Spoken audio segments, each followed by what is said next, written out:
तो हमने स्टार्ट किया था क्लास 10th ज्योमेट्री का चैप्टर नंबर 3 सर्कल, जिसमें हमने प्रैक्टिस सेट 3.1 को देख लिया था। आज हम लोग स्टार्ट करेंगे प्रैक्टिस सेट 3.2, जिसमें हम सर्कल की एक नई प्रॉपर्टीज को पढ़ेंगे। अगर आप क्वेश्चन को ध्यान से देखो 3.2 में, तो यहाँ पे क्या लिखा हुआ है, सर्कल्स जो हैं वो टच कर रहे हैं एक दूसरे को। कैसे? तो इंटरनली और एक्सटर्नली। ठीक है, तो हम लोग आज इसी चीज के बारे में पढ़ेंगे। क्या?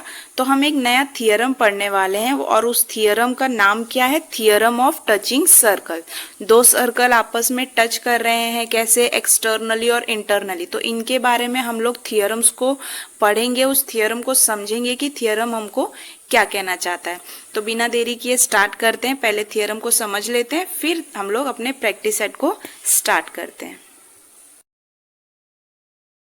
सर्कल में हम लोग दो तरह के सर्कल को देखेंगे। एक वो सर्कल जो एक्सटर्नली टच करे, और दूसरा क्या, जो इंटरनली टच करे। तो हमें जो थियरम दिया है वो क्या दिया है कि मान लो कि दो सर्कल हैं, ठीक है, इस तरह से दो सर्कल हैं। तो ये सर्कल 1 का सेंटर है, और दूसरा सर्कल ये है जिसका सेंटर ये है। ठीक है, अगर मैं सेंटर से यहाँ तक ज्वाइन करूँ तो ये इस सर्कल का रेडियस हो गया, और इस सेंटर से यहाँ पे ज्वाइन करूँ तो ये इस सर्कल का रेडियस हो गया। या फिर मैं ये बोलूँ कि पॉइंट ए, मान लो ये ए है, ये बी है, दोनों पॉइंट्स को आपस में अगर मैं एक स्ट्रेट लाइन से ज्वाइन करूँ तो ये स्ट्रेट लाइन एक पॉइंट पे आके मिल रहा है। वो पॉइंट क्या है? ये। अब इस पॉइंट को नाम दे दो, क्या आप एम बोल दो, या कुछ भी नाम दे सकते हो। तो पॉइंट एम पे आके मिल रहे हैं। अगर मैं बोलूँ कि ए से बी तक का डिस्टेंस आपको फाइंड करना है, तो कैसे फाइंड करोगे? तो देखो, पहले तो ये वाला जो सर्कल है, इसका ये जो रेडियस है मान लो r1 है, ये वाले सर्कल का रेडियस मान लो r2 है। तो अगर मुझे a से लेके b तक का डिस्टेंस फाइंड करना है, ठीक है, डिस्टेंस किसका? तो a से b तक का, तो मुझे पता है कि a dash m dash b है। ये वाले प्रॉपर्टीज़ के बारे में हमने पढ़ा है ना, a dash m dash b। इसका क्या मतलब है कि a से b तक एक स्ट्रेट लाइन है जिसपे एक पॉइंट है, क्या? m। a और b एक स्ट्रेट लाइन है जिसपे एक पॉइंट है m।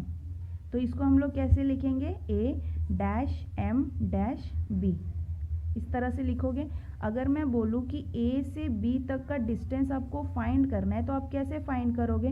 A से लेके M तक को प्लस करोगे, फिर M से लेके B तक को प्लस करोगे।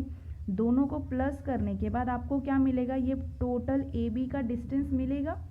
ठीक है, तो यहाँ पे आप ये बोल सकते हो कि AM plus MB is equals to आपको क्या देगा? AB देगा। ठीक है, या फिर AM की जगह पे मैं क्या बोल सकती हूँ? AM की वैल्यू क्या है? R1, क्योंकि रेडियस 1 है। और MB की जगह पे क्या लिख सकते हो? तो R2, तो यहाँ पे R2 लिख सकते हैं। ठीक है, तो अगर मैं दो सर्कल लूँ और दोनों सर्कल एक्सटर्नली एक दूसरे को टच कर रहे हैं पॉइंट M पे, तो उन दोनों के रेडियस का जो डिस्टेंस है वो कैसे फाइंड करोगे? तो डिस्टेंस फाइंड करोगे रेडियस को सम करके। और ये प्रॉपर्टी किस में होता है? जब सर्कल्स एक्सटर्नली टच करें। ठीक है, तो रेडियस क्या हो जाते हैं? आपस में ऐड हो जाते हैं। डिस्टेंस फाइंड करने के लिए दोनों सेंटर्स का डिस्टेंस अगर आपको फाइंड करना है तो सम द रेडियस, सम करोगे रेडियस का, तो R1 प्लस R2। ठीक है, अब अगर मैं ये बोलूँ कि जो सर्कल है, एक सर्कल ऐसा बनाया तो उसका सेंटर बन गया A। ठीक है, फिर उसी में हमने दूसरा सर्कल बना दिया और उसका सेंटर क्या है? तो B।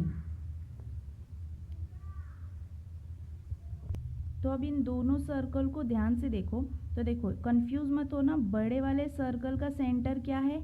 तो ये है A, और छोटे वाले सर्कल का सेंटर क्या है? तो B है। ठीक है, अगर मैं ये दोनों पॉइंट्स को ज्वाइन करूँ तो यहाँ से यहाँ तक जाएगा। ठीक है, किस तरह से? तो यहाँ से यहाँ तक, तो मान लो ये पॉइंट है हमारा M, A से B, B से M तक। तो ए जो है वो बड़े वाले सर्कल के लिए है और बी वाला क्या है, सेंटर छोटे वाले सर्कल का। अब इसको मैं अगर बोलूँ कि ए से लेके एम तक का डिस्टेंस फाइंड करो, ए से लेके एम तक का, तो यहाँ आप कैसे करोगे, ए प्लस बी और बी प्लस एम, ठीक है। लेकिन हमको क्या फाइंड करना रहता है, दोनों सर्कल का जो सेंटर है ना उसका डिस्टेंस हम लोग फाइंड करते हैं, किसमें, तो इस थियरम में। तो दोनों सर्कल का जो सेंटर है वो क्या है, तो ए है और बी है। अगर मुझे बोला जाए कि ए से लेके बी तक का डिस्टेंस फाइंड करो, तो आप कैसे फाइंड करोगे, तो देखो सबसे पहले तो ए से लेके एम तक जो है ये बड़े वाले सर्कल के लिए रेडियस है, ए से लेके एम तक, ठीक है। तो देखो इधर ये पूरा सर्कल है, यहाँ पे पॉइंट ए है, यहाँ से एम तक, तो ए से लेके एम तक। फिर उसी के अंदर मैंने बी बनाया है और बी से लेके एम तक, ठीक है। तो दोनों सर्कल्स आपस में अंदर ही हैं। अगर मुझे दोनों सर्कल के सेंटर का डिस्टेंस फाइंड करना है, तो ए से लेके एम तक बड़े वाले सर्कल के लिए रेडियस हो गया। अब बी से लेके एम तक क्या हो गया, तो बी से लेके एम तक ये हो गया R2, मतलब छोटे वाले सर्कल का रेडियस। तो अगर मुझे डिस्टेंस ऑफ सेंटर फाइंड करना है ए बी का, तो वो कैसे होगा, तो ये होगा ए डैश बी डैश एम। हम इस तरह से लिखेंगे, ये नहीं लिखेंगे, ए डैश एम डैश बी नहीं लिखेंगे, क्योंकि एम जो है वो यहाँ पे बीच में है, लेकिन यहाँ पे एम क्या है, लास्ट में है। तो स्ट्रेट लाइन एक बन रहा है और इस स्ट्रेट लाइन पे एम भी एक पॉइंट है, ठीक है। तो ए डैश बी डैश एम, अगर मुझे ए से लेके बी तक का डिस्टेंस फाइंड करना है, तो पहले देखो अगर मुझे ए से एम तक का डिस्टेंस फाइंड करना है तो क्या करेंगे, ए प्लस बी करेंगे और बी प्लस एम करेंगे। लेकिन वही अगर मुझे ए से बी तक का डिस्टेंस फाइंड करना है तो कैसे करूँगी, ए से एम तक का अगर डिस्टेंस है उसमें से अगर मैं इसको माइनस कर दूँ, तो ए से एम तक क्या है हमारा R1 है और बी से एम तक क्या है हमारा R2 है। तो अगर मैं बोलूँ कि R1 माइनस R2, तो क्या मुझे ए से बी तक का डिस्टेंस मिल जाएगा यहाँ पे, तो बिल्कुल मिल जाएगा, ठीक है। अगर मैं R1 माइनस R2 करूँ तो क्या हो जाएगा, ए से लेके बी तक का मुझे डिस्टेंस मिल जाएगा, मतलब दोनों सेंटर्स के बीच का डिस्टेंस मुझे फाइंड करना है, तो R1 माइनस R2। तो एक्सटर्नल में हम लोग क्या करते हैं, रेडियस को ऐड करते हैं, और इंटरनल में हम लोग क्या करते हैं, तो रेडियस को सब्ट्रैक्ट करते हैं। तो जो हमारा थियरम है वो थियरम भी हमको यही कहता है, क्या, तो एक्सटर्नल के लिए if the circle touches each other externally distance between the centre is equal to the sum of the radius, और इंटरनली अगर होता है तो the distance between the centre of the circle touching internally is equal to the difference between the radius. तो difference करेंगे और external में सम करेंगे। तो ये याद रखना, जब सर्कल एक्सटर्नली टच करे तो रेडियस को ऐड करेंगे, और जब सर्कल इंटरनली टच करे तो रेडियस को क्या करोगे, सब्ट्रैक्ट करोगे, ठीक है। तो अब इससे रिलेटेड हम लोग क्या करते हैं, प्रैक्टिस सेट के क्वेश्चंस को सॉल्व करते हैं। तो हमने थियरम ऑफ टचिंग सर्कल समझ लिया, अब उससे रिलेटेड प्रैक्टिस सेट के क्वेश्चंस को सॉल्व करते हैं। तो देखो फर्स्ट क्वेश्चन हमें क्या दिया हुआ है, two circle having radii 3.5 centimetre and 4.8 centimetre touches each other internally, ठीक है। Find the distance between their centre. तो हमें पता है कि जब सर्कल्स एक्सटर्नली टच होते हैं तो उनके रेडियस क्या हो जाते हैं, आपस में ऐड होते हैं, और अगर इंटरनली टच करते हैं तो रेडियस क्या होते हैं, रेडियस का डिफरेंस लेते हैं हम लोग, डिफरेंस मतलब माइनस करते हैं। तो इंटरनली में हम लोग माइनस करते हैं और एक्सटर्नली में हम लोग क्या करते हैं, तो रेडियस को ऐड करते हैं। तो बस यही प्रॉपर्टी है, इसको आप लोग याद रखना। एक्सटर्नली जब सर्कल्स टच करते हैं तो हम लोग क्या करते हैं, रेडियस को ऐड करते हैं, और जब इंटरनली वो टच करते हैं तो हम लोग क्या करते हैं, रेडियस को माइनस करते हैं, ठीक है। तो फर्स्ट क्वेश्चन में हमको क्या दिया है, दो सर्कल के रेडियस दिए हैं और दोनों रेडियस क्या है, इंटरनली आपस में टच करते हैं। तो बड़ा वाला कौन सा होगा सर्कल, 4.8 सेंटीमीटर दिया है, तो ये बड़े सर्कल का रेडियस होगा, उसके अंदर छोटा सर्कल है उसका रेडियस क्या है 3.5।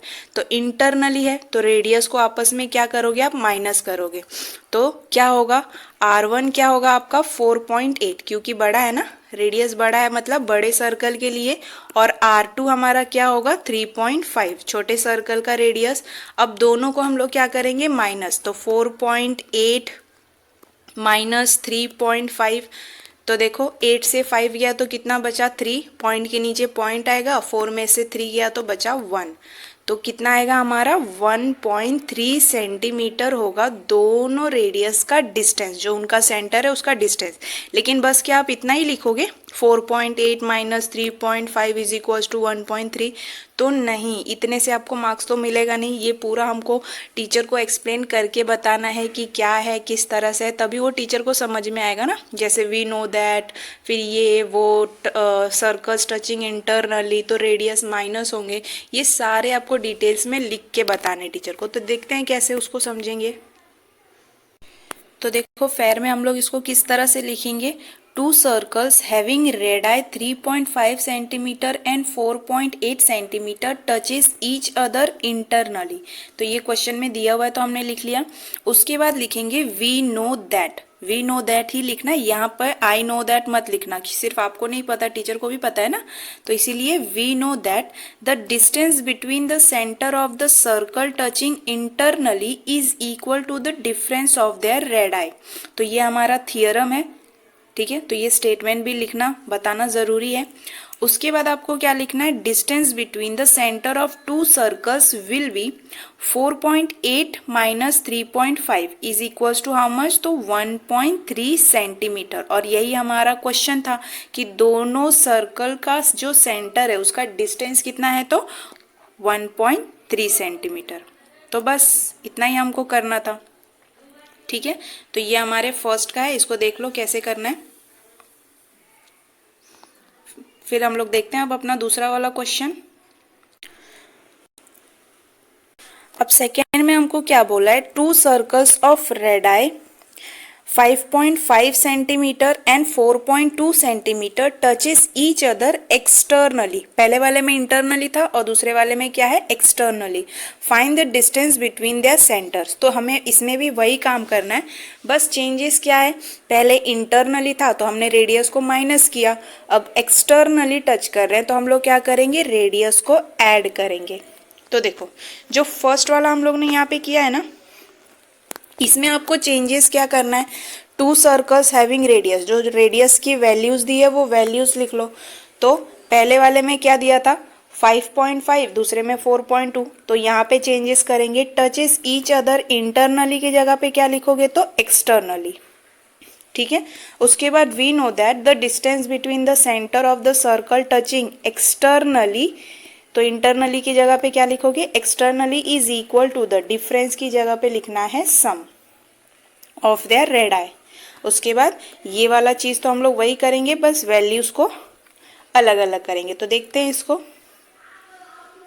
तो सेकेंड वाले को भी देख लो कैसे करना है, टू सर्कल्स हैविंग रेडियस जितना दिया था वो हमने लिखा, टचेस ईच अदर एक्सटर्नली, तो एक्सटर्नली टच कर रहा है तो हम लोग क्या करेंगे, रेडियस जो भी हमको रेडाई दिया है उसका क्या लेंगे, सम लेंगे, तभी हमको क्या मिलेगा, distance between the centre of the circles, क्योंकि हमको सर्कल के सेंटर्स का ही डिस्टेंस निकालना रहता है। तो रेडियस को क्या करोगे, ऐड करोगे, तो दोनों रेडियस को हमने ऐड किया, तो 5.5 प्लस 4.2, 5.5 और 4.2, पॉइंट के नीचे पॉइंट आना चाहिए, नंबर जैसा है वैसे लिखा। 5 प्लस 2 क्या होता है 7, और 5 प्लस 4 क्या होता है 9। तो हमारा डिस्टेंस क्या है दोनों रेडियस का, 9.7 सेंटीमीटर। तो ये हमारा सेकेंड वाला है। तो इसमें भी हमें ज़्यादा कुछ नहीं करना था, फर्स्ट और सेकेंड। तो अभी तक आपको समझ में आ गया होगा, जब एक्सटर्नली दिया है तो रेडियस को क्या करोगे, सम करोगे, मतलब ऐड करोगे, और जब इंटरनल सर्कल्स दिए होंगे, सर्कल्स इंटरनली टच कर रहे हैं, तो उस समय हम रेडियस को क्या करेंगे, तो माइनस करेंगे। तो ये चीज़ अपने दिमाग में रखना, रेडियस माइनस करोगे इंटरनली में और एक्सटर्नली में रेडियस को सम करोगे, ठीक है। तो ये देख लो, फिर हम लोग अपने थर्ड क्वेश्चन को देखते हैं। तो यहाँ हमें क्या बोला है, if radii of two circles are 4 centimetre and 2.8 centimetre, draw figure of these circles touching each other externally and internally. तो सबसे पहले हम लोग को क्या करना है, एक्सटर्नली फाइंड करना है और फिर इंटरनली फाइंड करना है। एक मिनट, ठीक है। तो जैसे हम लोगों ने स्टार्टिंग के 2 क्वेश्चंस किए उसी तरह से ये भी करना है। तो हम लोग पहले एक्सटर्नल वैल्यू और इंटरनल रेडियस वैल्यूज को फाइंड करते, सेंटर का डिफरेंस फाइंड करते, उससे रिलेटेड हम लोग क्या करेंगे, ड्रॉ करेंगे क्या, तो एक्सटर्नल सर्कल कैसे बनेगा और इंटरनल सर्कल कैसे बनेगा। तो देखो क्वेश्चन नंबर 3 में हमें सबसे पहले क्या फाइंड करेंगे, एक्सटर्नल सर्कल के लिए रेडियस का सम करेंगे। तो सबसे पहले रेडाई ऑफ सर्कल हमको क्या दिया है, 4 सेंटीमीटर एंड 2.8 सेंटीमीटर। तो हम लोग क्या करेंगे, let R1 is equals to 4 centimetre, बड़ा है ना, ज़्यादा है तो बड़े वाले सर्कल का रेडियस होगा। तो R1 is equals to 4 centimetre and R2 is equals to 2.8 centimetre. अब हमें क्या फाइंड करना है, सर्कल्स टचिंग एक्सटर्नली। तो सर्कल्स एक्सटर्नली टच कर रहे हैं तो रेडियस क्या होंगे, ऐड होंगे। तो दोनों रेडियस को ऐड करके हमको क्या मिला, 6.8 सेंटीमीटर। अब इसको आप कंस्ट्रक्ट कैसे करोगे, क्योंकि हमको दिया है ना draw figures of this circles. तो देखो सबसे पहले बड़े वाले सर्कल के लिए रेडियस कितना है, 4 सेंटीमीटर। तो आप लोग क्या लोगे, स्केल से 4 सेंटीमीटर को मेजर करोगे। सर्कल बनाने के लिए हमें पता है ना, स्केल में ऐसे दिए रहते हैं मेजरमेंट। तो आप लोग क्या करोगे, 4 सेंटीमीटर तक मेजर करके फिर यहाँ पे हम लोग अपना जो राउंडर का पॉइंट है उसको रखते हुए यहाँ से आप सर्कल को ड्रॉ करोगे। ठीक है, ये मेरा 4 सेंटीमीटर तो लग नहीं रहा है, रफली समझ जाओ। यहाँ पे आप रखोगे अपने पॉइंटर को, वो जो राउंडर का पॉइंटर होता है उसको यहाँ रखोगे, पेंसिल को यहाँ पे ले जाते हुए आप क्या करोगे, तो इस तरह से सर्कल को ड्रॉ करोगे। तो ये हमारे बड़े वाले सर्कल के लिए जिसका रेडियस 4 सेंटीमीटर है। उसके बाद दूसरा हमको क्या दिया है, हमको दिया है 2.8 सेंटीमीटर। अब एक चीज़ देखो, दोनों सर्कल का डिस्टेंस जो है वो कितना, अगर आप चाहो तो आप डायरेक्ट क्या करो, 6.8 सेंटीमीटर तक इस तरह से बना लो। ठीक है, 6.8 बना लिया। अब उसमें क्या करना है, यहाँ से लेके अब देखो कि 4 सेंटीमीटर कहाँ तक आ रहा है। तो मान लो यहाँ तक आ रहा है, ये बहुत ज़्यादा हो जाएगा मेरे ख्याल से, और भी ज़्यादा जाएगा। तो मैं मान लेती हूँ यहाँ तक आ रहा है 4 सेंटीमीटर। तो यहाँ पे अपने राउंडर का पॉइंट रखते हुए यहाँ पे राउंडर का पॉइंट रखोगे और क्या करोगे, यहाँ से आप सर्कल बनाना स्टार्ट करोगे। तो 4 सेंटीमीटर का तो बड़ा ही कुछ बनेगा इस तरह से। तो ये जो डिस्टेंस होगा वो कितना होगा, 4 सेंटीमीटर। अब हमें कितने सेंटीमीटर का बनाना है, और 2.8 सेंटीमीटर। तो अब यहाँ से आप देखो कि 2.8 कहाँ तक आ रहा है। तो मान लो यहाँ तक आ रहा है, तो यहाँ पे राउंडर रखना, ठीक है, यहाँ पे मत रखना, यहाँ पे आउटर में राउंडर रखना और बनाना। तो यहाँ से आप बनाने जाओगे, आपकी पेंसिल कुछ इस तरह से जाएगी, क्योंकि पॉइंटर तो आप यहाँ पे रखोगे 2.8, यहाँ से लेके यहाँ तक 2.8 मेजर करना। जहाँ पे 2.8 आ रहा है ना, राउंडर का पॉइंटर वहाँ पे रख के यहाँ से पेंसिल आप स्टार्ट करो, यहाँ से स्टार्ट करो, चाहे यहाँ से कहीं से भी स्टार्ट करो, तो आपका कुछ इस तरह से बनेगा। ठीक है, तो ये जो बनेगा वो टोटल डिस्टेंस आप देखना कि 6.8 आ रहा है या नहीं। ठीक है, तो ये समझ में आया होगा आपको किस तरह से करना है। मैं एक बार और अच्छे से बता दे रही हूँ रफली। ठीक है, तो एक सेकेंड देखो, सबसे पहले क्या करना है, मेरे पास स्केल की सुविधा नहीं है, नहीं तो मैं आपको बता देती। सबसे पहले आप कितना बनाओगे, तो मान लो कि 6.8 सेंटीमीटर आपने इतना कुछ बना दिया। 6.8 सेंटीमीटर का ये टोटल लाइन है। अब उसके बाद आप क्या करोगे, तो राउंडर से 4 सेंटीमीटर लोगे। तो 4 सेंटीमीटर मान लो कि यहाँ पे आ गया। आप स्केल पे मेजर करना 4 सेंटीमीटर कहाँ तक आ रहा है राउंडर पे। तो आप यहाँ पे राउंडर का पॉइंट रखोगे। ठीक है, यहाँ पे रखोगे तो पेंसिल को या तो यहाँ से चलाओ या यहाँ से चलाओ, कहीं से भी चलाओ। तो यहाँ से इस तरह से चलाते हुए जाएंगे तो हमारा एक सर्कल बनेगा। ठीक है, तो मान लो कि मैंने यहाँ से चलाना स्टार्ट किया तो 4 सेंटीमीटर का मेरा कुछ सर्कल इस तरह से बन जाएगा जिसका रेडियस 4 सेंटीमीटर है। ये सर्कल तो नहीं है बट फिर भी, तो ये कितना आया मेरा 4 सेंटीमीटर ही आना चाहिए, और ये भी कितना आना चाहिए, ये सारे 4 सेंटीमीटर ही आने चाहिए। ठीक है, इस हिसाब से ध्यान से बनाना। उसके बाद अब बचा क्या, 2.8 सेंटीमीटर। तो ये देखना कि ये वाला जो डिस्टेंस है क्या वो 2.8 सेंटीमीटर मिल रहा है आपको। तो जब 2.8 मिलेगा तो राउंडर कहाँ रखोगे आप, यहाँ पे।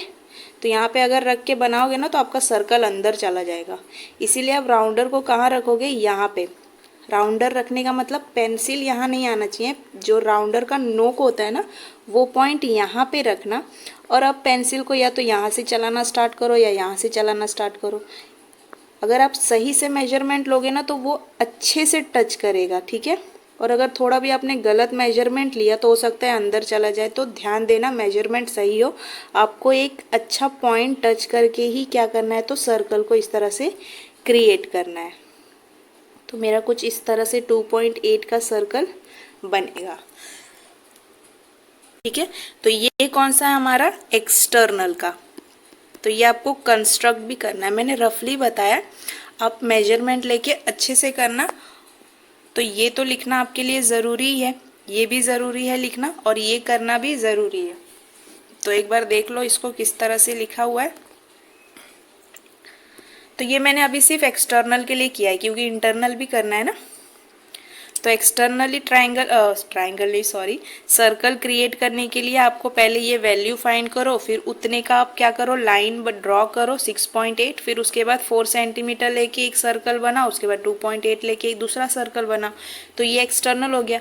अब इंटरनल पे देखते हैं कैसे आएगा। तो ये जो हमने लिखा है ये सब तो सेम ही रहेगा, जैसे का तैसा ही रहेगा। हम लोग मेन क्या करने वाले हैं, यहाँ पे रब करो। ठीक है, जो वैल्यूज़ है सारे वैल्यूज सेम रहेंगे। यहाँ पे आएगा सर्कल्स टचिंग इंटरनली। तो इंटरनली टच करेंगे तो रेडियस क्या होंगे, आपस में माइनस होंगे।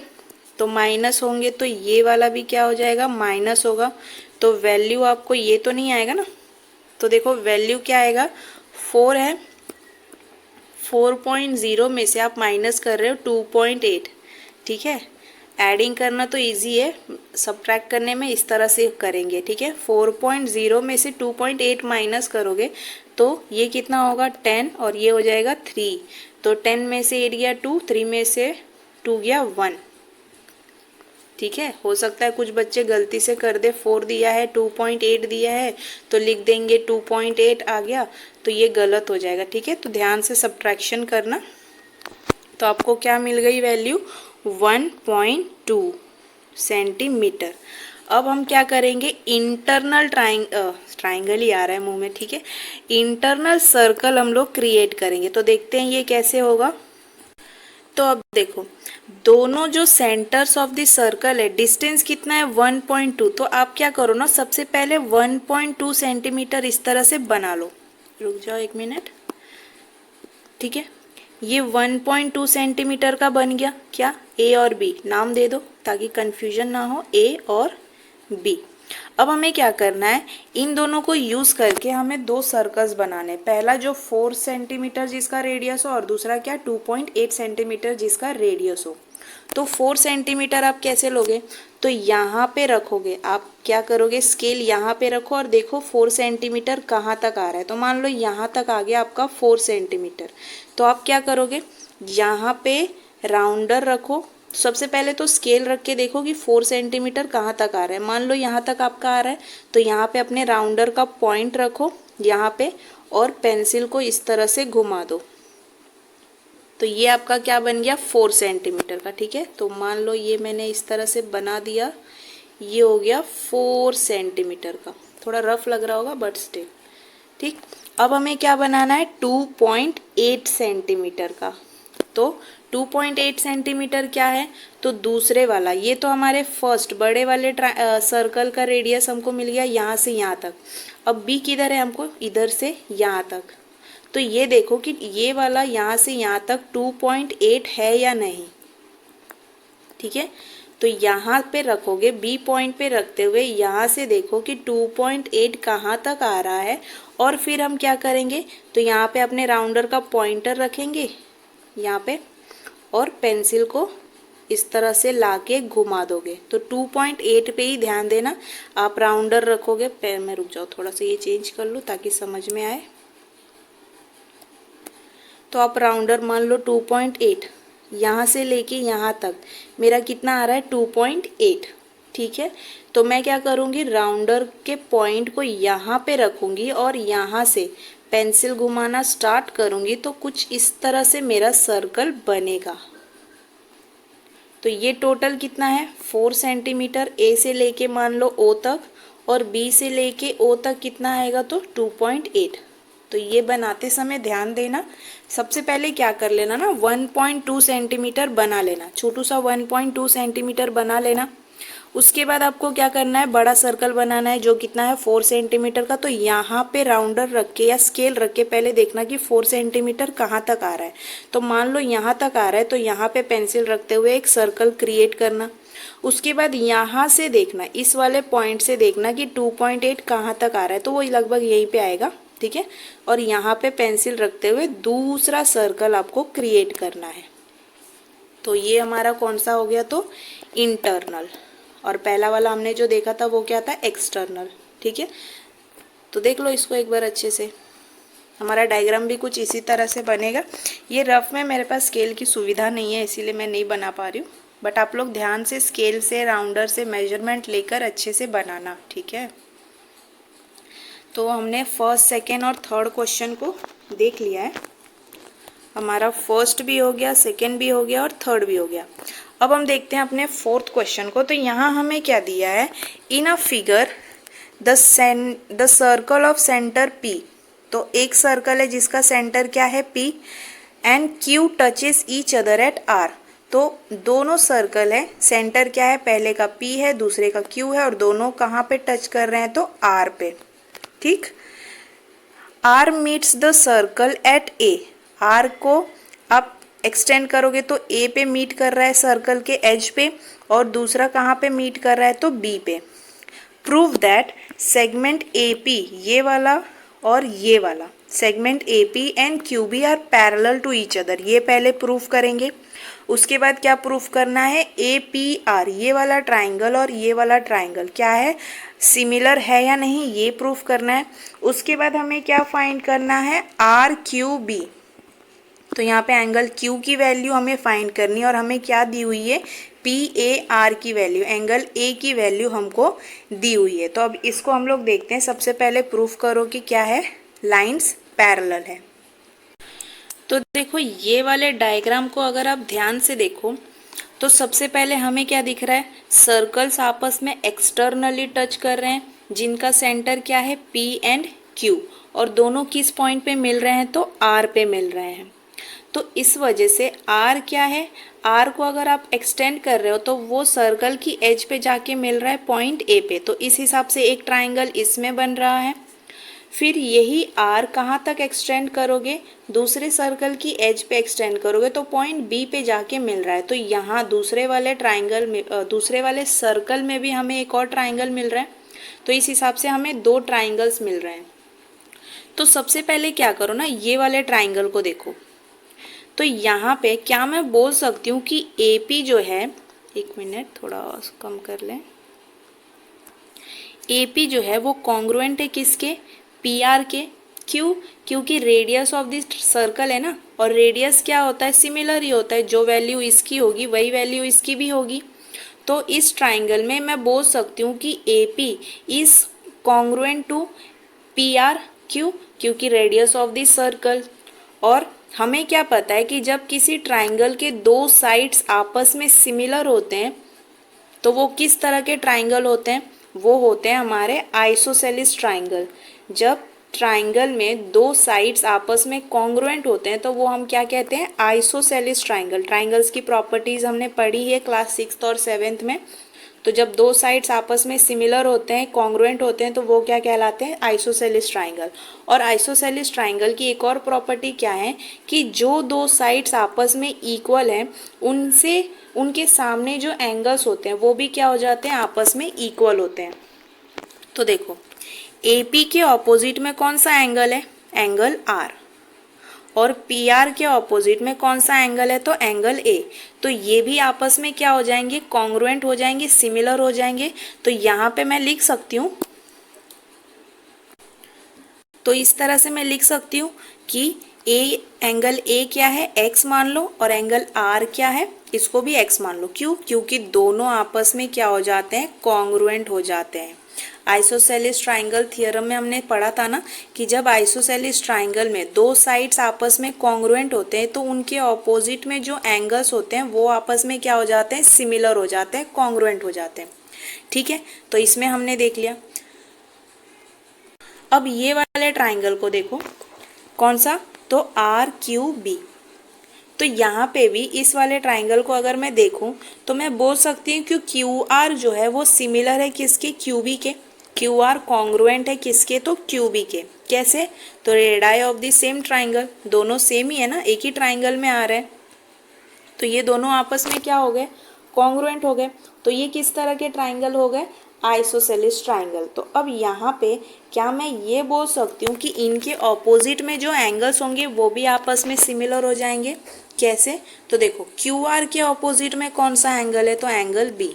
तो मान लो कि एंगल B हमारा क्या है? Y। ठीक है, X हमने वहाँ पे नाम दे दिया, इसको नाम दे दो Y। और QB के ऑपोजिट में कौन सा एंगल है? तो एंगल R। तो इसको भी एक नाम दे दिया, क्या? Y। दोनों आपस में कॉन्ग्रुएंट हो जाएंगे ना, आइसोसेलिस ट्राइंगल थ्योरम में हमने ये पढ़ा था।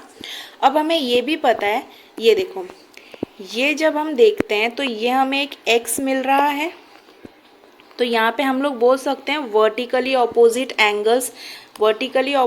एंगल्स भी आपस में क्या हो जाते हैं? कॉन्ग्रुएंट हो जाते हैं। तो इसकी वैल्यू क्या है? X, और इसकी वैल्यू क्या है? Y। तो क्या मैं बोल सकती हूँ कि X is equals to Y? क्यों? क्योंकि वर्टिकली ऑपोजिट एंगल्स, तो वर्टिकली ऑपोजिट एंगल्स है तो x बराबर क्या हो जाएगा? y। तो ये भी हो जाएगा, जितने भी x और y हैं यहाँ पे सारे आपस में क्या हो जाएंगे?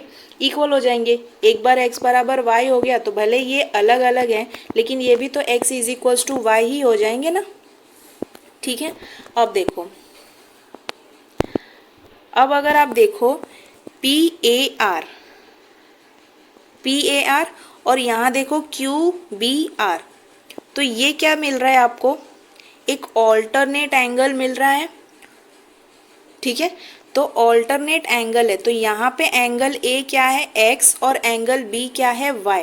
तो ऑल्टरनेट एंगल्स में भी हमें पता है कि जो एंगल्स होते हैं वो आपस में क्या होते हैं? कॉन्ग्रुएंट होते हैं। तो देखो इस हिसाब से ये X और ये Y भी आपस में क्या हो जाएंगे? तो इक्वल हो जाएंगे ना ऑल्टरनेट एंगल्स में। तो सबसे पहले हमने x is equals to y, इसको तो सिमिलर प्रूफ किया। कैसे? Vertically opposite angle. फिर ये x और ये y भी आपस में क्या हो गए? इक्वल हो गए। कैसे? ऑल्टरनेट एंगल थियरम में। और ऑल्टरनेट एंगल थियरम में हमें पता है कि जो एंगल्स होते हैं वो क्या होते हैं? आपस में कॉन्ग्रुएंट होते हैं।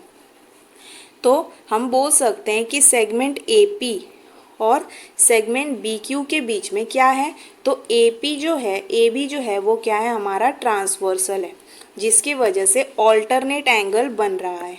तो इस हिसाब से हम बोल सकते हैं ना कि AP जो है BQ के पैरेलल है, और यही तो हमको प्रूफ करना था। ये थोड़ा बड़ा हो गया है बट ये सारी प्रॉपर्टीज़ आपको बतानी है। सबसे पहले हमने ये वाले ट्राइंगल को देखा और हमने देखा कि इसमें दो साइड्स आपस में कॉन्ग्रुएंट है और आइसोसेलिस ट्राइंगल थियरम लग रहा है। ठीक है, जब दो साइड्स आपस में कॉन्ग्रुएंट है तो इनके ऑपोजिट जो भी एंगल्स होंगे वो भी आपस में कॉन्ग्रुएंट हो जाएंगे। और फिर दूसरे वाले में भी हमने सेम वही प्रॉपर्टी देखी। रेडियस ऑफ ट्राइंगल्स हैं, सर्कल के रेडियस हैं, तो वो क्या हो जा रहे हैं? आपस में सिमिलर है। तो अगर इस ट्राइंगल को आप ध्यान से देखो तो ये भी आइसोसेलिस ट्राइंगल बना रहा है, दो साइड्स आपस में कॉन्ग्रुएंट है तो इनके ऑपोजिट जो भी एंगल्स होंगे वो भी आपस में कॉन्ग्रुएंट हो जाएंगे। ठीक है, फिर हमने देखा कि यहाँ पे वर्टिकली ऑपोजिट एंगल्स भी बन रहे हैं, तो उस हिसाब से हमें पता चला कि x is equals to y है। तो ये x is equals to y तो हमने प्रूफ कर दिया। अब ये x और ये y बचा, इसको भी हमें सिमिलर प्रूफ करना है। तो हमने क्या देखा कि AP और BQ के बीच में एक ट्रांसवर्सल है, क्या, AB, ठीक है। तो ये क्या बना रहा है, ये हमको दे रहा है ऑल्टरनेट एंगल, Z बनता है ना ऑल्टरनेट एंगल। हमने प्रॉपर्टीज पढ़ी थी ट्राइंगल्स को सिमिलर प्रूफ करने की, तो उसमें हमने ये सारी चीज़ों के बारे में डिस्कस किया था। तो ऑल्टरनेट एंगल में एंगल ए भी क्या है, किसके इक्वल है, एंगल बी के। तो हम यहाँ पे भी बोल सकते हैं एंगल ए मतलब x is equals to y. तो ये हमने प्रूफ किया। फिर हमने ये भी प्रूफ कर दिया कि ए बी जो है क्या है, पैरेलल है बी क्यू बी के। ए पी पैरेलल है क्यू बी के और ए बी क्या है उसका, तो ट्रांसवर्सल है। तो बस इसमें हमें ऑल्टरनेट एंगल टेस्ट प्रूफ करना था और उसको लगा के हमने हमारा फर्स्ट वाले जो प्रूफ है उसको हमने सॉल्व किया। अब इसको कैसे पूरा डिटेल में करेंगे ये एक बार देखते हैं, क्योंकि इस तरह से तो हम लोग करेंगे नहीं ना, पूरा डिटेल में समझाना भी पड़ेगा, तो वो भी एक बार देख लेते हैं। तो देखो इसको हम लोग किस तरह से सॉल्व करेंगे। तो सबसे पहले हमें जो गिवन है वो लिखेंगे, the circle with centre P and Q touches each other eight R। इसीलिए हम बोल सकते हैं कि P dash R dash Q। कैसे, तो थियरम ऑफ टचिंग सर्कल, जो सर्कल्स आपस में टच करते हैं तो जब उनके सेंटर्स को आप ज्वाइन करते हो तो हमें क्या पता चलता है कि जो पॉइंट है जहाँ पे वो ज्वाइंट हुए हैं वो एक स्ट्रेट लाइन पे आ रहा है, ठीक है। तो ये हमने थियरम की प्रॉपर्टी लिखी। उसके बाद सबसे हमने क्या देखा, जो हमारे छोटे वाले सर्कल का ट्राइंगल है, ट्राइंगल PAR, उसमें हमने क्या देखा कि PA इक्वल्स टू है किसके, PR के। क्यों, red I of same circle. Radius मत लिखना, रेड आई लिखना, क्योंकि दो रेडियस है ना वहाँ पे। फिर उसके बाद हमें क्या पता है कि एंगल PA के ऑपोजिट में कौन सा, सेगमेंट PA के ऑपोजिट में कौन सा एंगल है, तो एंगल R। तो angle PRA is congruent to angle PAR। क्यों, आइसोसेलिस ट्राइंगल थियरम में हमें ये पता है कि आइसोसेलिस ट्राइंगल में जो दो साइड्स आपस में इक्वल होते हैं उनके ऑपोजिट जो एंगल्स होते हैं वो भी आपस में क्या होते हैं, तो कॉन्ग्रुएंट होते हैं। तो ये हमारा 1 हो गया। फिर हमने दूसरा ट्राइंगल देखा कौन सा, QBR, जो हमारे बड़े वाले सर्कल में ट्राइंगल बन रहा था उसमें भी जो रेडियस थे आपस में सिमिलर थे, क्योंकि एक ही सर्कल में दो रेडियस हैं तो दोनों क्या हो जाएंगे, सेम ही होते हैं वैल्यूज़ के। फिर हमें वापस से क्या पता है कि वो आइसोसेलिस ट्राइंगल बन रहे हैं, जिस ट्राइंगल में दो साइड्स आपस में क्या होते हैं, कॉन्ग्रुएंट होते हैं। तो उनके ऑपोजिट में जो एंगल्स होते हैं वो भी क्या होते हैं, आपस में कॉन्ग्रुएंट। तो यहाँ पे हम लोग बोल सकते हैं आइसोसेलिस ट्राइंगल थियरम। फिर उसके बाद हमने क्या देखा कि PRA और QRB जो X शेप बना रहे थे, तो हमने देखा कि वर्टिकली ऑपोजिट एंगल्स भी हमको दिख रहे हैं यहाँ पे। तो ये भी हमने प्रूफ कर दिया, तो ये 3 हो गया। अब देखो, अगर आप सारे को ध्यान से देखोगे तो देखो इधर, तो जब इन दोनों को आप ध्यान से देखो, ठीक है, तो यहाँ हमें क्या दिख रहा है कि यहाँ पे हमको क्या दिया है, PRA कॉन्ग्रुएंट है किसके, QRB के। फिर इन दोनों को जब हमने बोला ध्यान से देखो, तो देखो PRA यहाँ पे भी है और QRB यहाँ पे भी है, और थर्ड में हमको क्या बोल दिया है कि दोनों आपस में कॉन्ग्रुएंट है। तो ये दोनों आपस में अगर कॉन्ग्रुएंट है तो ये जो उनके लेफ्ट हैंड साइड और इसके राइट हैंड साइड में ये भी क्या हो जाएंगे, आपस में कॉन्ग्रुएंट। जैसे अगर मैं बोल दूँ कि 5 इज इक्वल्स टू 3 है और 3 इज इक्वल्स टू 2 है, तो जब ये दोनों आपस में सिमिलर हैं तो ये भी तो आपस में कॉन्ग्रुएंट हो जाएंगे ना, सिमिलर हो जाएंगे।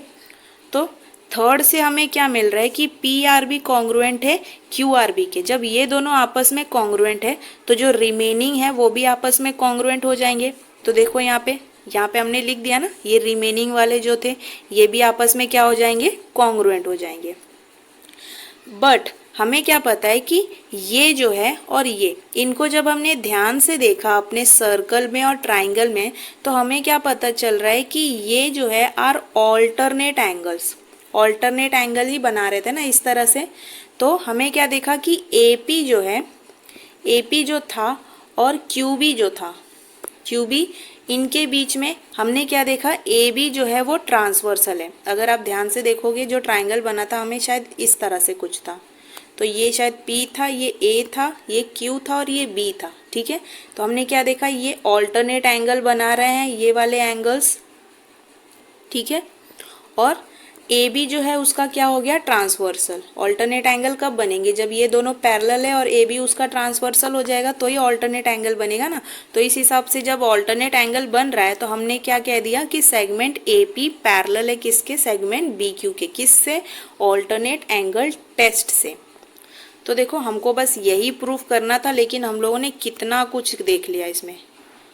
ठीक है, हमने पहले छोटे ट्राइंगल को देखा, फिर उसमें ये देखा कि रेडियस सेम है, और रेडियस सेम है तो हमें ये पता चला कि आइसोसेलेस ट्राइंगल थियरम उसमें अप्लाई हो रहा है कि अगर साइड सेम है, कॉन्ग्रुएंट है, तो उनके ऑपोजिट जो एंगल्स होते हैं वो भी आपस में कॉन्ग्रुएंट हो जाते हैं। फिर दूसरे ट्राइंगल में भी हमने वही प्रॉपर्टी देखी, रेडियस ऑफ सेम सर्कल, तो वहाँ पे भी आइसोसेलेस ट्राइंगल की प्रॉपर्टी लगी। फिर हमने क्या देखा, वर्टिकली ऑपोजिट एंगल्स भी हमको उसमें दिख रहे हैं, एक्स शेप बन रहा था वर्टिकली ऑपोजिट एंगल। फिर हमने क्या देखा कि पी आर ए कॉन्ग्रुएंट है किसके, क्यू आर बी के। पी आर ए कॉन्ग्रुएंट है क्यू आर बी के, तो ये दोनों जब आपस में सिमिलर है तो उनके साथ जो है वो भी तो आपस में कॉन्ग्रुएंट हो जाएंगे, तो वो भी आपस में कॉन्ग्रुएंट हो गए। फिर हमने जब ध्यान से देखा अपने फिगर में, तो ये जो हमको मिल रहा है वो क्या बना रहा है, तो ऑल्टरनेट एंगल्स बना रहे हैं। और हमने प्रूफ कर दिया कि ऑल्टरनेट एंगल्स ये आपस में कॉन्ग्रुएंट है। तो ये कॉन्ग्रुएंट कब होंगे, जब ए पी और क्यू बी पैरेलल है और ए बी उसका क्या हो जाएगा, ट्रांसवर्सल हो जाएगा, तभी तो ये ऑल्टरनेट एंगल बना रहे हैं। और हमने तो पहले ही प्रूफ करके रख दिया कि दोनों कॉन्ग्रुएंट है, तो कॉन्ग्रुएंट है तो मतलब क्या कि ए बी उसका ट्रांसवर्सल हो गया और ए पी सेगमेंट पैरेलल हो गया किसके, बी क्यू सेगमेंट के। कैसे, तो ऑल्टरनेट एंगल टेस्ट से। तो ये अभी फिलहाल बस हमारा फर्स्ट वाला ही है। ठीक है, तो इसको देख लो अच्छे से। फिर हमारा सेकेंड हमको क्या बोला है प्रूफ करने, कि angle A P are similar है किसके, angle triangle A P are similar है ट्राइंगल आर क्यू बी के। तो दोनों ट्राइंगल्स को हमको अब क्या प्रूफ करना है, सिमिलर प्रूफ करना है। तो अब वो कैसे करेंगे वो देखते हैं हम लोग। ये आप लोग फटाफट देख लो कैसे सॉल्व करना है। ठीक है, अब सेकेंड हमको क्या प्रूफ करना है कि ये जो दोनों ट्राइंगल्स है ना, ये क्या है, आपस में सिमिलर है ये दोनों ट्राइंगल। तो आप सिमिलर कैसे प्रूफ करोगे, तो जैसे देखो हमने इस वाले में बहुत सी चीज़ों को देखा, हमें वर्टिकली ऑपोजिट एंगल्स मिले, फिर उसके बाद क्या ऑल्टरनेट एंगल्स मिले। तो देखो अगर आप उन्हीं प्रॉपर्टीज़ को यूज़ करो जो हमें मिल चुके हैं हमारे फर्स्ट वाले क्वेश्चन में, तो यहाँ पे आपको दिख रहा है कि एंगल पी ए आर और एंगल क्यू बी आर, ठीक है, तो ये आपस में हमको क्या मिले थे, कॉन्ग्रुएंट मिले थे फ्रॉम 4 क्यू, क्योंकि ऑल्टरनेट एंगल्स हैं। फिर हमने क्या देखा था कि एंगल पी आर ए कॉन्ग्रुएंट है किसके, एंगल क्यू आर बी के। क्यों, क्योंकि वर्टिकली ऑपोजिट एंगल्स। तो फ्रॉम 4 और फ्रॉम 3 हमने इस वाले में देखा था सारा। ठीक है, तो फ्रॉम 4 और 3 से हमको यही चीज़ मिला था ना। तो एक बार और देख लो कैसे। तो देखो 4 में हमको क्या दिख रहा है, एंगल पी ए आर। तो एंगल पी ए आर किसके कॉन्ग्रुएंट है, एंगल क्यू बी आर के। तो ऑल्टरनेट एंगल फ्रॉम 4 लिख सकते हो। और 3 से हमको क्या मिल रहा है कि पी आर ए, कैसे, पी इस तरह से जाएगा, P R A is congruent to Q R B. तो वर्टिकली ऑपोजिट एंगल्स। तो फ्रॉम 4 एंड फ्रॉम 3 हम लोग ये प्रूव कर सकते हैं ना कि हमारे ट्राइंगल्स जो हैं वो क्या है, सिमिलर है। कैसे, ए टेस्ट के बारे में हमने पढ़ा था, एंगल टेस्ट के बारे में। ठीक है, तो एंगल टेस्ट यूज़ करके हम लोगों ने क्या प्रूफ कर दिया कि हमारे दोनों ट्राइंगल्स जो हैं वो आपस में सिमिलर है। अब इसको फेयर में कैसे करोगे, तो ज़्यादा कुछ करना नहीं है, देखते हैं इसको। तो देखो in triangle A P R and triangle B Q R, ये ट्राइंगल कहाँ से मिला, कंफ्यूज मत होना, ये हमको टेक्स्ट बुक में ही दिया हुआ है प्रूफ करने। ठीक, बी क्यू आर कैसे, देखो हमको क्या दे दिया है ना, क्यू आर क्यू बी दिया है, इस तरह से दिया हुआ है आर क्यू बी, तो थोड़ा कन्फ्यूजन हो जाएगा ना। बी क्यू आर एक सही ऑर्डर है, जैसे ए पी आर से लेके गए तो बी क्यू आर इस तरह से लेकर आओगे तो थोड़ा वो कंफ्यूज नहीं करेगा, क्योंकि टेक्स्ट बुक में थोड़ा उल्टा दे दिया है। तो बी क्यू आर लिखोगे तो गुड। फिर हमें क्या मिल रहा है कि angle P A R is congruent to angle Q B R from 4, अगर फ्रॉम 4 नहीं लिखना है तो आप लिख सकते हो ऑल्टरनेट एंगल थियरम या ऑल्टरनेट एंगल टेस्ट। फिर हमें क्या दिखा, and angle P R A is congruent to angle Q R B. From 3 लिखो या लिख सकते हो वर्टिकली अपोजिट एंगल, ठीक है, जैसा आपको सही लगे समझ में आए तो ये लिखोगे तो ठीक है, क्योंकि फर्स्ट में आपने वैसे भी सब कुछ प्रूफ करके ही दिखा दिया है ना। तो फ्रॉम 4 और फ्रॉम 3 क्योंकि कंटिन्यूअस क्वेश्चन है और सॉल्यूशन भी कंटिन्यू ही रहेगा, तो फ्रॉम 4 और फ्रॉम 3 अगर आपको समझ में आए तो लिख सकते हो, या फिर vertically opposite angle and alternate angle. फिर जब दो एंगल्स हमको सिमिलर मिल रहे हैं तो हम लोग ए टेस्ट ऑफ सिमिलैरिटी को यूज़ करके बोल सकते हैं ना कि हमारे जो दोनों ट्राइंगल है, triangle A P R is similar to triangle B Q R, ठीक है। तो ये सेकेंड वाला हो गया, तो देख लो इसको अच्छे से। अब थर्ड में देखो हमको क्या पूछा है, find angle Q, angle Q ही बोला है ना, आर क्यू भी मतलब angle Q, if angle A या बोल सकते हो एंगल पी ए आर कितना दिया है आपको, 35 दिया है। अब जो हमने फर्स्ट वाले क्वेश्चन को किया था, मतलब क्या, जो फर्स्ट हमने किया था segment A P parallel to B Q, इसमें हमने बहुत कुछ प्रूफ किया था ना, सारे थियोरम्स को यूज़ किया था, प्रॉपर्टीज़ को यूज़ किया था और बहुत कुछ प्रूफ किया था। तो यहाँ देखो, अगर आप देख रहे हो तो हमारा जो एंगल पी ए आर है वो किसके कॉन्ग्रुएंट है, पी आर ए के, ठीक। फिर यहाँ पे भी अगर 3 और 4 में देखते हैं, एंगल पी आर ए, ये वाला एंगल पी आर ए किसके इक्वल हो जाएगा, एंगल क्यू आर बी के। तो अगर एंगल पी ए आर ये वैल्यू हमको 35 दिया है तो ये भी 35 हो जाएगा, क्योंकि कॉन्ग्रुएंट है दोनों, तो ये 35 हो जाएगा, एंगल पी आर ए भी 35 हो जाएगा। अब एंगल पी आर ए किसके कॉन्ग्रुएंट है, तो यहाँ देखो एंगल पी आर ए कॉन्ग्रुएंट है एंगल क्यू आर बी के। तो जब यहाँ पे हमने इसको 35 प्रूफ कर दिया तो ये भी 35 हो जाएगा, क्योंकि कॉन्ग्रुएंट है, क्यू आर बी भी 35 हो जाएगा। अब देखो क्यू आर बी 35 हो गया, ठीक है, कंफ्यूज मत हो ना, क्यू आर बी अगर 35 हो गया तो अब सेकेंड वाले को देखो, क्यू आर बी किसके कॉन्ग्रुएंट है, तो क्यू बी आर के। तो इस हिसाब से हम लोग बोल सकते हैं कि एंगल आर अगर 35 हमको दिया है तो एंगल बी भी कितना हो जाएगा, 35, ठीक है।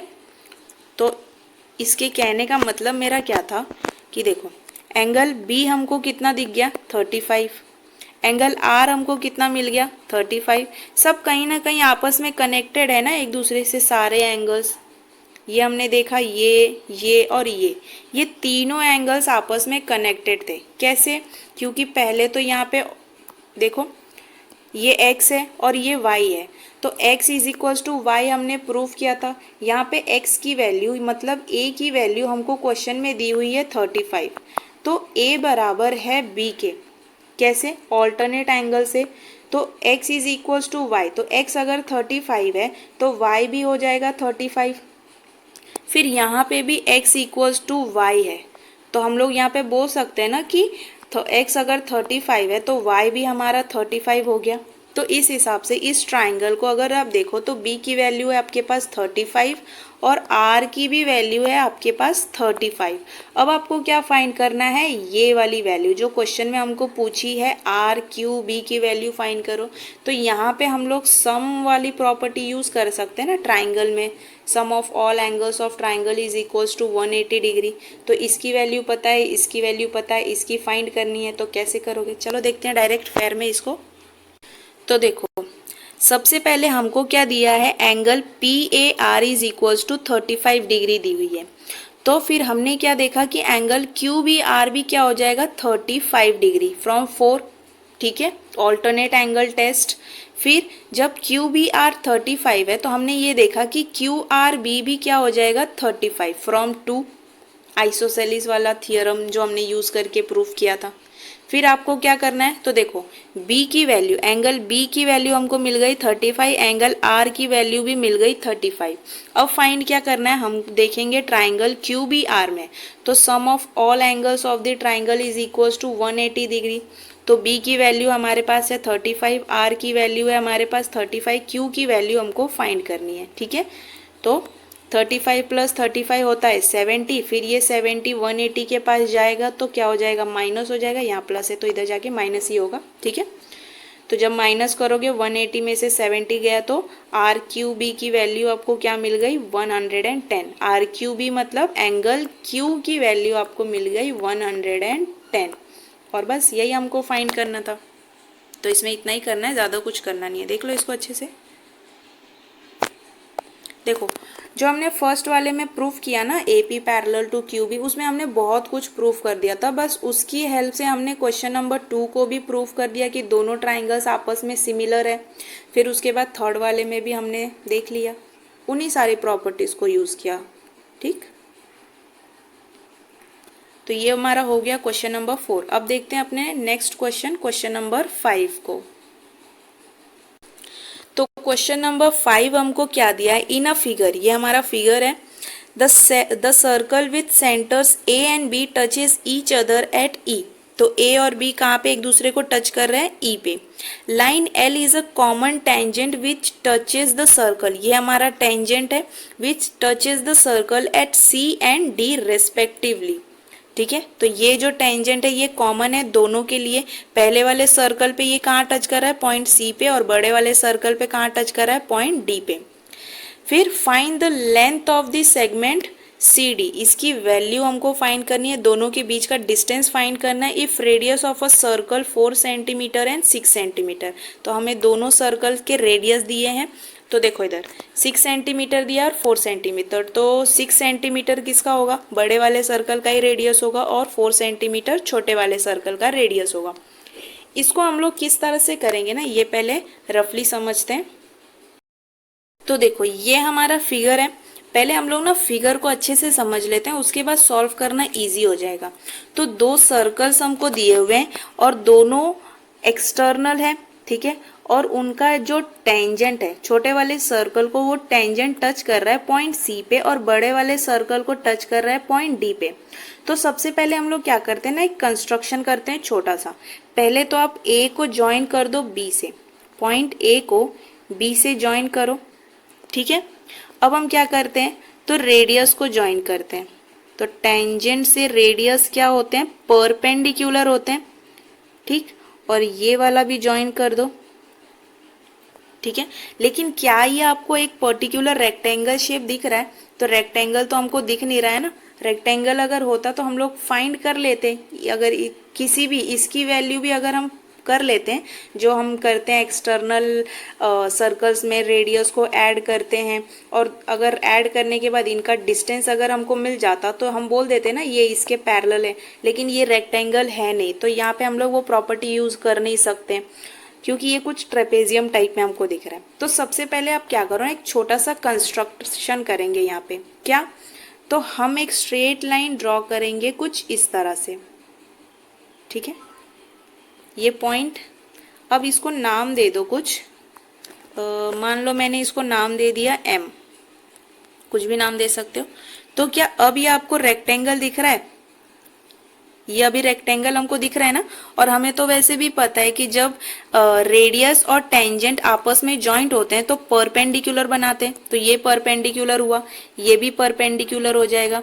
तो जब ये दोनों परपेंडिकुलर है तो ये भी परपेंडिकुलर हो गया और ये भी परपेंडिकुलर हो जाएगा, ठीक है। तो अब हमें क्या फाइंड करना है, अगर हमें AM की वैल्यू मिल गई ना, ये हमने कंस्ट्रक्ट किया है, ठीक है। क्वेश्चन में ऐसा कुछ हमको दिया नहीं है, ये आपने खुद से कंस्ट्रक्ट किया है CD की वैल्यू निकालने के लिए। तो AM की वैल्यू अगर आपको मिल गई तो क्या इसके बेसिस पे आप CD की वैल्यू फाइंड कर सकते हो, तो बिल्कुल कर सकते हैं। रेक्टेंगल में हमको पता है ना कि ऑपोजिट साइड्स आपस में सिमिलर होते हैं, इक्वल होते हैं, सेम होते हैं। तो अगर AM हमको मिल गया तो CD हमको मिल जाएगा। अब AM की वैल्यू निकालने के लिए हम लोग क्या करेंगे, ये वाला देखो आपको एक ट्राइंगल दिख रहा है, ठीक है। तो यहाँ पे हम लोग पाइथागोरस थ्योरम यूज कर सकते हैं ना। तो यहाँ तो कैसे यूज करोगे, तो हमें पता है कि ये सारे जो है वो क्या है, 90 डिग्री है। तो एंगल M भी हमारा 90 डिग्री हुआ ना, ठीक है। तो यहाँ पे हम लोग क्या करेंगे, पाइथागोरस थ्योरम यूज करेंगे। अब कैसे करेंगे, तो एंगल M हमारा ट्राइंगल AMB में AMB में एंगल M हमारा क्या है, तो 90 डिग्री है। तो 90 डिग्री के ऑपोजिट में कौन सा एंगल है, AB। तो AB हमको दिया है 10, 10 का square is equals to AM plus MB। तो MB हमको क्या दिया है, 2 दिया है, तो 2 का स्क्वायर और 10 का स्क्वायर 100। तो ये कितना हो जाएगा, 10 का स्क्वायर 100 स्क्वायर नहीं आएगा 100। ओके, तो 100 में से 4 माइनस होता है तो वो होता है 96। अब 96 का आप स्क्वायर रूट कैसे निकालोगे, तो देखो हमें क्या दिया हुआ है, एक बार देखते हैं अच्छे से। ये हो जाएगा हमारा AB square is equals to AM square plus MB square.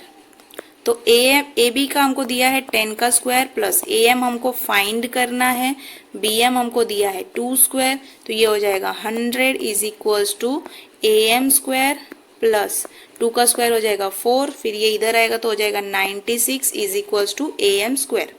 अब स्क्वायर हटाने के लिए क्या करोगे, स्क्वायर रूट लोगे दोनों साइड पे, ठीक है। तो इससे ये कट जाएगा। 96 का स्क्वायर रूट क्या होता है, तो 96 को देखो 2 से करोगे तो 2 4 ज़ा 8 और 16, 2 8 ज़ा 16, फिर 2 2 ज़ा 4, चलो 2 2 ज़ा 4, 2 4 ज़ा 8, फिर 2 से गया तो 2 1 ज़ा 2, फिर 2 2 ज़ा 4, फिर 2 से 2 6 ज़ा 12, फिर ये जाएगा 2 3 ज़ा 3 1 ज़ा।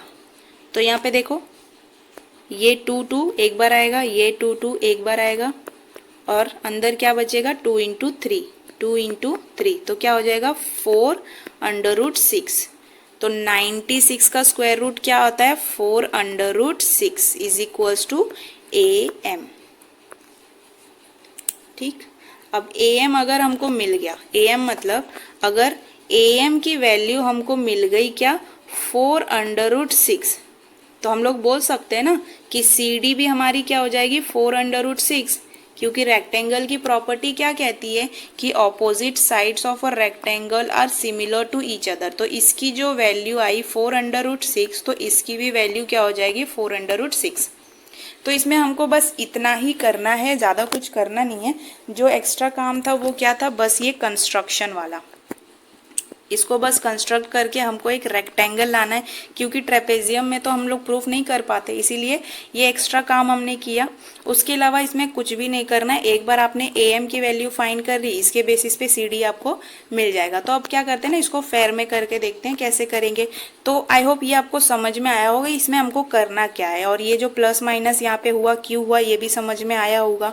ठीक, ये 2 कहाँ से आया ये भी समझ में आया होगा। ये पूरे की वैल्यू 6 है, और यहाँ पे जब हमने कंस्ट्रक्ट किया तो CA हमको मिला 4, तो DM हमको क्या मिलेगा, ये भी 4 ही मिलेगा, क्योंकि रेक्टेंगल के ऑपोजिट साइड्स आपस में सिमिलर होते हैं। तो 6 में से 4 गया, तब जाके हमको ये 2 मिला। फिर यहाँ पे हमने पाइथागोरस थ्योरम यूज़ किया, क्योंकि एंगल M क्या है 90 डिग्री है। ठीक है, तो देखते हैं इसको फेयर में डायरेक्ट देखते हैं क्वेश्चन नंबर 5 को फेयर में।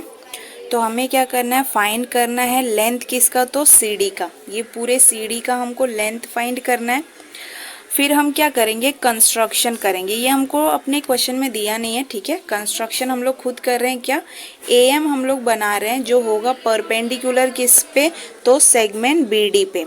AM परपेंडिकुलर होगा सेगमेंट BD के, तो इसका मतलब एंगल M क्या होगा 90 डिग्री का होगा। फिर सॉल्यूशन हम लोग करेंगे क्या, तो circle with centre A and B touches each other eight E। तो सर्कल का जो सेंटर है A और B एक दूसरे को कहाँ पे टच कर रहा है, तो E पे। तो हम बोल सकते हैं ना A dash E dash B, कैसे, तो थियरम ऑफ टचिंग सर्कल्स, ये हमने पढ़ा जस्ट।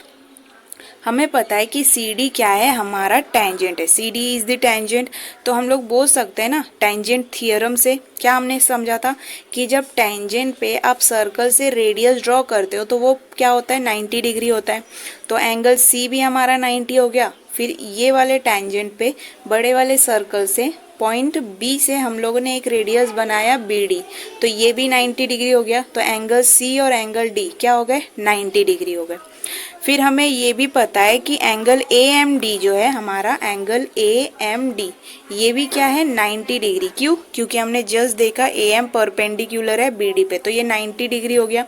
तो अगर हम इसको देखें ध्यान से तो तीनों एंगल्स हमको 90 मिल गए। तो ये वाला क्या कुछ अलग होगा? नहीं। तो एंगल A भी हमारा क्या हो जाएगा 90। तो इस हिसाब से हम लोग बोल सकते हैं ना कि ये जो है CAMD ये हमारा क्या है तो रेक्टेंगल है। क्यों? क्योंकि सारे एंगल्स जो है इसके 90 डिग्री है। तो हमने ये प्रूफ कर दिया कि CAMD हमारा क्या हो गया तो रेक्टेंगल। एक बार ये प्रूफ हो गया, उसके बाद हम लोग क्या करेंगे तो देखो AC बराबर MD। तो देखो हमने ये प्रूफ कर दिया कि ये रेक्टेंगल है, तो इसके जो भी साइड्स हैं CD इज इक्वल टू होगा AM के और AC इक्वल्स होगा किसके DM से या बोल दो MD से। तो AC की वैल्यू क्या है 4। तो AC इक्वल्स है MD के। क्यों? क्योंकि opposite sides of rectangle similar होते हैं। तो एक मिनट, हाँ AC अगर MD के इक्वल है तो अगर AC 4 है तो MD भी क्या हो जाएगा 4। तो वही हमारा लिखा है AC is equals to MD is equals to 4 centimetre. Why? Because opposite sides of rectangle. अब हमें क्या करना है BD इज इक्वल्स टू क्या फाइंड करना है हमको BM की वैल्यू। तो देखो यहाँ पे हम पे को BM की वैल्यू पता नहीं थी। हमने क्या किया BD बराबर हमने कैसे लिया तो BM प्लस DM। तो DM की वैल्यू हमको पता है 4 है, BD की वैल्यू हमको पता है 6 है। हमको फाइंड करना है MB या BM। तो BD की वैल्यू 6 और MD की वैल्यू 4। MD की वैल्यू हमें यहाँ से मिली 4। BM फाइंड करने के लिए 6 के पास आप 4 को लेकर आ जाओ, तो ये प्लस में इधर आएगा तो माइनस। तो BM बराबर आपको क्या मिल गया 2। फिर अब यहाँ पे देखो हमारे पास AE की वैल्यू है 4 रेडियस है और EB की वैल्यू है 6 ये भी रेडियस है। अब हमें पता करना है कि AB की वैल्यू क्या है। तो दोनों को आप ऐड करोगे तो आपको AB की वैल्यू मिलेगी। ठीक है, तो सारे पॉइंट्स को आप लोग पहले क्या करोगे एक साथ लाओगे। सबसे पहले क्या किया हमने प्रूफ किया कि जो हमने कंस्ट्रक्ट किया उसके वजह से हमको एक रेक्टेंगल मिल रहा है क्या तो CAMD। अब जो जो वैल्यूज फाइंड करने हैं वो आप फाइंड करो ज़रूरत के हिसाब से। तो BM हमको ज़रूरत लगा फाइंड करने के लिए। क्यों? क्योंकि उसी में हम लोग पाइथागोरस थ्योरम आगे चल के यूज़ करेंगे। तो BM की वैल्यू हमारे पास नहीं थी। ठीक है, फिर AB की वैल्यू हमारे पास नहीं थी। हमारे पास क्या है टूटे हुए थे, मतलब AE की वैल्यू थी और EB की वैल्यू थी। A-E-B होता है। तो AB की वैल्यू कैसे निकालोगे तो दोनों को ऐड करोगे। दोनों वैल्यूज दी हुई थी रेडियस, दोनों को ऐड किया तो हमको AB की वैल्यू मिली। यहाँ पे आप ये लिख सकते हो या ये भी लिख सकते हो थ्योरम ऑफ टचिंग सर्कल्स। ठीक है, तो AB हमको क्या मिल गया 10। अब हम लोग क्या देखेंगे तो जो हमने बनाया था रेक्टेंगल, ठीक है, तो ये राइट एंगल ट्राइंगल था, एंगल M हमारा 90 था। अब यहाँ पे हमने क्या यूज़ किया तो पाइथागोरस थ्योरम यूज़ किया, जिसमें एंगल M क्या है हमारा 90 डिग्री जो हमने कंस्ट्रक्ट किया। ठीक है, तो हमारे पास AB की वैल्यू है, A और B की वैल्यू है, B और M की भी वैल्यू है हमारे पास। हमें क्या फाइंड करना है AM की वैल्यू। तो यहाँ पे हमने पाइथागोरस थ्योरम यूज़ किया। तो देखो ये ऐसा है, ये राइट एंगल है, तो इसके ऑपोजिट में क्या है AB। तो ये हाइपोटेनस हुआ ना, तो hypotenuse square is equals to one side square plus other side square. Pythagoras theorem जो जो वैल्यूज़ है वैल्यूज़ पुट करो। AB की वैल्यू 10 है जो हमने अभी निकाली, MB की वैल्यू 2 है जो हमने अभी 6 - 4 करके निकाला था। ठीक है, फिर 10 का स्क्वायर क्या होता है 100, 2 का स्क्वायर होता है 4। फिर हम लोग क्या करेंगे 100 के पास 4 को लेकर आ जाओ, तो ये क्या हो जाएगा 100 - 4। तो AM स्क्वायर की वैल्यू मिलती है हमको 96, लेकिन हमको क्या फाइंड करना है AM की वैल्यू। तो हम लोग क्या करेंगे टेकिंग स्क्वायर रूट, यहाँ पे लिख लेना। ठीक है, मैंने लिखा नहीं, टेकिंग स्क्वायर रूट। जब आप ऐसे करो तो लिख दिया करो। ठीक, तो स्क्वायर रूट लेने पे 96 का स्क्वायर कैसे निकलेगा तो 2 से जब आप फैक्टर निकाल के देखो तो देखो मैंने ये बताया, एक बार फिर से देख लो। तो यहाँ पे देखते हैं 96 का हम लोग किस तरह से निकालेंगे फैक्टर। तो देखो 2 2 ज़ा 4, एक मिनट 2 4 ज़ा 8 बचा 16, 2 8 ज़ा 16, फिर 2 2 ज़ा 4, 2 4 ज़ा 8, फिर 2 1 ज़ा 2, 2 2 ज़ा 4, 2 6 ज़ा 12, 2 3 ज़ा 6 एंड 3 1 ज़ा 3। ठीक है, ये इस तरह से निकला फैक्टर। अब हम लोग क्या करते हैं, देखते हैं, पेयर्स बनाते हैं।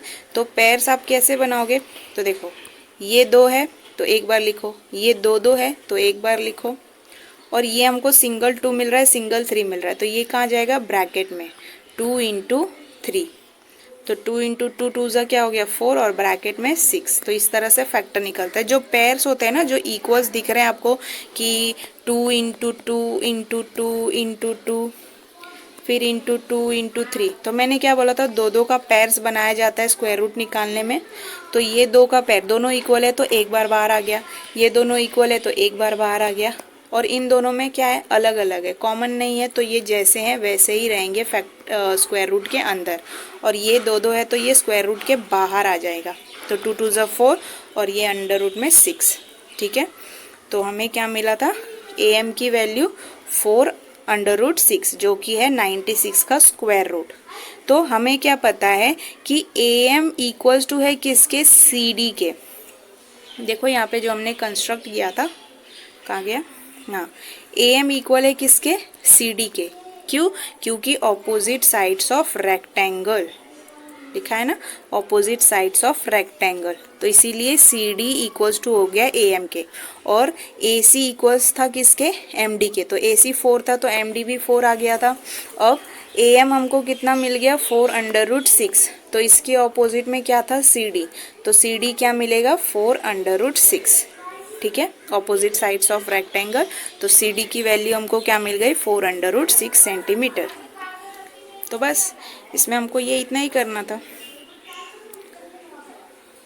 तो देख लो एक बार, फर्स्ट पेज ये है। सबसे पहले फाइंड, कंस्ट्रक्शन, सॉल्यूशन सब लिखोगे। फाइंड क्या करना है, length of C D construct किया हमने, A M perpendicular to B D. फिर उसके बाद जो जो दिया हुआ था, सेंटर ए और बी को टच कर रहा है कहाँ पे, तो पॉइंट ई पे। तो थियरम ऑफ टचिंग सर्कल से हमको क्या मिल रहा है, तो ए डैश ई डैश बी। फिर सी डी हमारा टेंजेंट है, तो टेंजेंट थियरम यूज़ करके हमने बताया कि एंगल सी और एंगल डी क्या है, 90 डिग्री, और एंगल एम भी क्या है, 90 डिग्री। क्यों, क्योंकि परपेंडिकुलर है बी डी के। तो ये सब कंस्ट्रक्शन से हमने प्रूफ किया कि जो हमने बनाया था, कंस्ट्रक्ट किया था, उसके वजह से हमको एक रेक्टेंगल मिल रहा है। फिर उसके बाद हमने क्या देखा कि AC बराबर है MD के, 4 centimetre opposite sides of rectangle. तो हमने BM की वैल्यू फाइंड की। तो BM की वैल्यू कैसे फाइंड की, BD में से MD को माइनस किया तो BM मिला। फिर AB की वैल्यू फाइंड करने के लिए AE प्लस EB किया तो 10 मिला। इनकी वैल्यूज़ की हमको ज़रूरत क्यों थी, क्योंकि हमको आगे पाइथागोरस थ्योरम यूज़ करना था। क्योंकि हमको उसमें जब कंस्ट्रक्ट किया तो हमने एक राइट एंगल ट्राइंगल को फाइंड किया, तो राइट एंगल ट्राइंगल को यूज़ किया और पाइथागोरस थ्योरम यूज़ करके हमने AM की वैल्यू फाइंड की। लेकिन हमको पूछा क्या था, CD की वैल्यू, और हमें क्या पता है कि CD बराबर है किसके, AM के। तो AM अगर मान लो 2 आता तो CD भी क्या हो जाता, हमारा 2 होता, क्योंकि opposite sides of rectangle are always equal. तो AM हमको मिल गया 4 अंडर रूट 6, तो AM इक्वल्स टू है CD के opposite sides of rectangle, therefore CD भी कितना हो गया, 4 अंडर रूट 6 सेंटीमीटर। ठीक है, तो आई होप इतना आपको अच्छे से समझ में आया होगा क्या करना है। तो थोड़ा थोड़ा करके देख लो, एक साथ तो नहीं दिखा पाऊंगी। ठीक है, ये सेकेंड पेज और ये थर्ड पेज, फाइनल CD की वैल्यू। तो आज हमने प्रैक्टिस सेट 3.2 में क्वेश्चन नंबर 1, 2, 3, 4 और 5 पांचों क्वेश्चन को कवर कर लिया, देख लिया, सॉल्व कर लिया। इसमें से 5 ही क्वेश्चन था, सब हमने कर लिया। ठीक है, तो आप लोग भी क्या करना, एक बार खुद से भी प्रैक्टिस करना और सब समझने की कोशिश करना, कैसे क्या प्रॉपर्टी कब यूज़ करेंगे। ठीक है, देखो बेसिक चीज़ें जो हम लोग पढ़ते हैं वही सब हम लोग यूज़ भी करते हैं। तो बस पता होना चाहिए पाइथागोरस थ्योरम क्या है, फिर टेंजेंट थ्योरम जो हमने पढ़ा, फिर टेंजेंट सेगमेंट थ्योरम जो हमने पढ़ा, फिर अगर हम आपको vertically opposite angles, alternate angles, corresponding angles, जो भी हम लोग चीज़ पढ़ चुके हैं ना कहीं वही सारी चीज़ें इसमें हम लोग यूज़ करके वो सब फाइंड कर रहे हैं वैल्यूज़। तो ये बेसिक चीज़ें हैं जो आपको अच्छे से पता होना चाहिए, और अगर नहीं पता है तो जो मैं हमेशा बोलती हूँ, प्रैक्टिस करो। प्रैक्टिस करोगे तो ऑब्वियसली आपको सब कुछ आने लगेगा ही। ठीक, ज़्यादा लेक्चर नहीं दूंगी, यहीं पे ख़त्म करते हैं। तो keep practising and keep learning. Thank you, bye bye.